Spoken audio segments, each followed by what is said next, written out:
will help you out with making this decision, right? So if you're thinking about having children in graduate school or getting married in graduate school, this is all the stuff I had to go through. This is stuff that I sort of decided along the way. I am married. I was married in graduate school. I went through and then had 2 kids at the end of my graduate school. So it's something I had to think about and sort of weigh these pros and cons.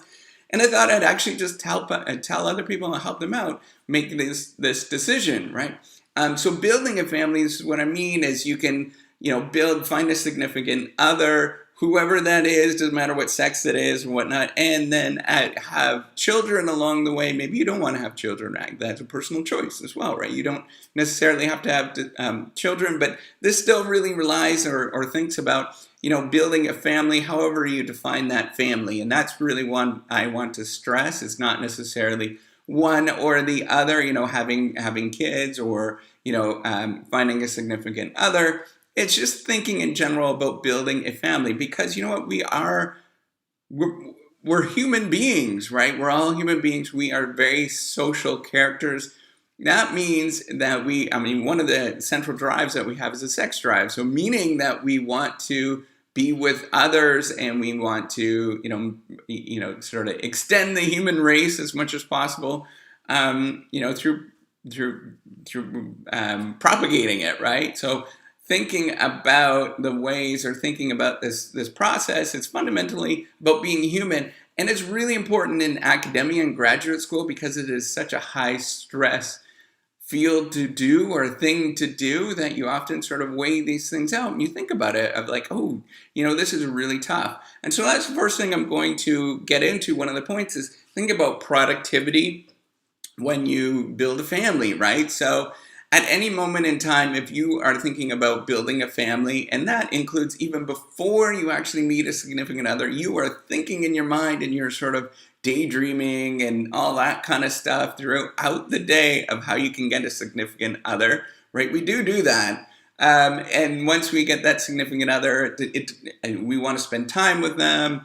And then when you have kids, you want to spend time with them. And there's going to be moments where your productivity where you are not going to be as productive as you would like, right? So we are not machines in any sort of way. We don't run 24/7. So, and this puts an extra stress on your life, an extra demand on your life of thinking about that. That's going to reduce your productivity. And that is a sort of naive or basic argument. And naive, I mean like basic argument that we often hear, right? But that doesn't sort of think about the opposite side of the motivation effect of having a family or pursuing and building a family, in that you really are focused. Maybe you are thinking about getting married in 9 months from now, but you know that you're going to be really focused. You know that you have to work really hard throughout those 9 months because you want to take a break at the end of that. And so this motivation component of it is going to make sure that you work really hard to get things done. Or maybe you have a kid, right? And you know that you're getting up every single night. Well, you know what? You got to suck it up, Buttercup. You got to get out there and you have to get up every morning. You have that kid that wakes you up and, all hours of the night. You got to get up and you still got to work and you got to get up and you have to have that mentality. You have to have that motivation. And that motivation is going to come from having a family. It's going to come from having that moral support along the way, of allowing you to get up and, you have a reason to live at that moment of actually why you're doing the things that you're doing. And that's the incredibly important thing. So the second thing that is important, and I wanted to point out, first of all, my wife and I really do split duties as much as possible. She does do a lot more of the organizing, which is, I think, is kind of a typical American family or Canadian family. Where women do a little bit more of the organizing and stuff like that, but I try to step it up as much as I can. I try to contribute as much as I can. So I did get up throughout the night when, we had our kids, right? So this was something that I was definitely doing, getting up in the middle of the night and walking them around, making sure that they got sleep and stuff like that. And so I wanted to sort of make sure that you're well aware that I'm not just, that kind of person that is just working all the time and focusing on graduate school, but I'm thinking about building actual egalitarian family, right? Thinking about sort of equal as much as possible, or shared responsibility as much as possible.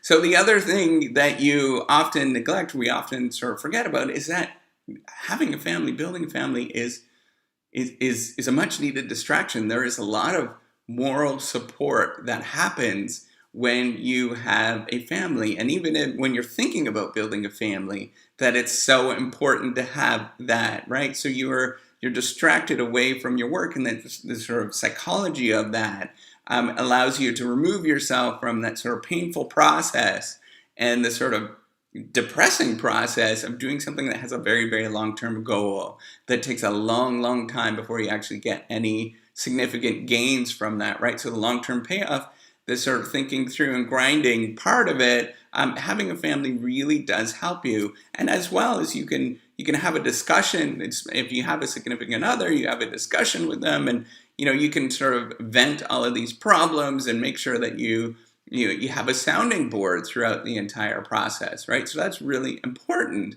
to have that sort of moral support along the way, because the research game is so tricky.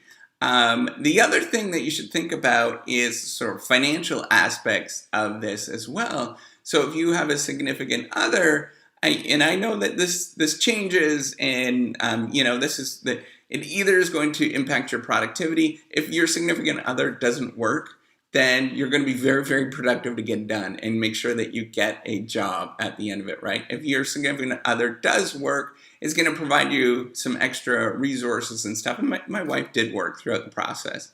So it's going to give you some extra resources to sort of focus on your research, right? And have that moral support, have that extra financial support as well is so important. The other thing, so this is the thing that a lot of people don't talk about, and this is something you should really consider. And I'm really torn. Actually, I'm really torn about actually giving this advice and sort of disclosing this publicly.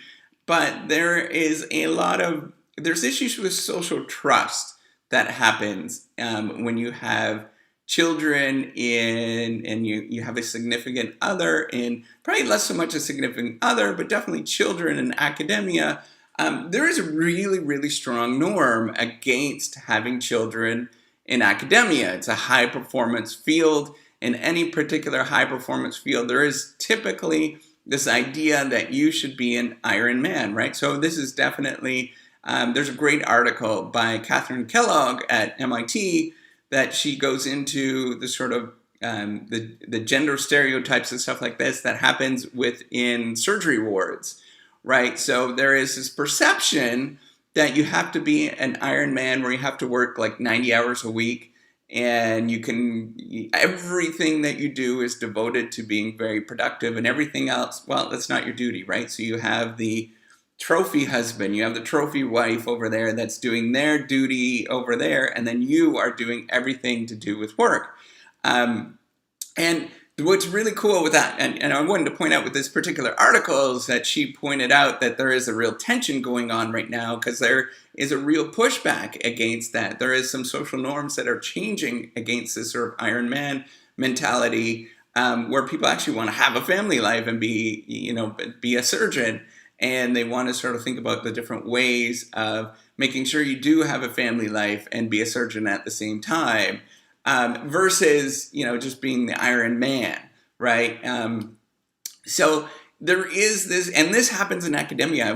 When I read her work, or when I read her work, I really am thinking about these sort of ideas that happen in academia. There's a real push. In fact, there was a couple of times I was explicitly told by some folks that having children is probably not a good idea in academia, and I look around that people do make this choice, and the reason why there is this is because people really want to get to the point where they actually are the Iron Man, right? No matter what gender they are, that they've worked so hard, and now that they're sort of at the top of the game, doesn't matter what gender they are. And actually, that's what Catherine Kellogg was pointing out. It's not necessarily the gender of the individuals. It's just the fact that they pushed really hard to get to that point, and they think that everybody else should have to experience a sort of tough journey and make all of those tough decisions along the way that they had to make, right? So they were thinking about that. So there's these, and then the other thing that often happens, or you should think about, is that there are, for sure, there are short-term losses whenever you go through this. And short-term losses, so having a family is a long-run game, right? Building a family is a long-run game. It takes a long time to sort of get to the point where you're getting tremendous amounts of benefit from that.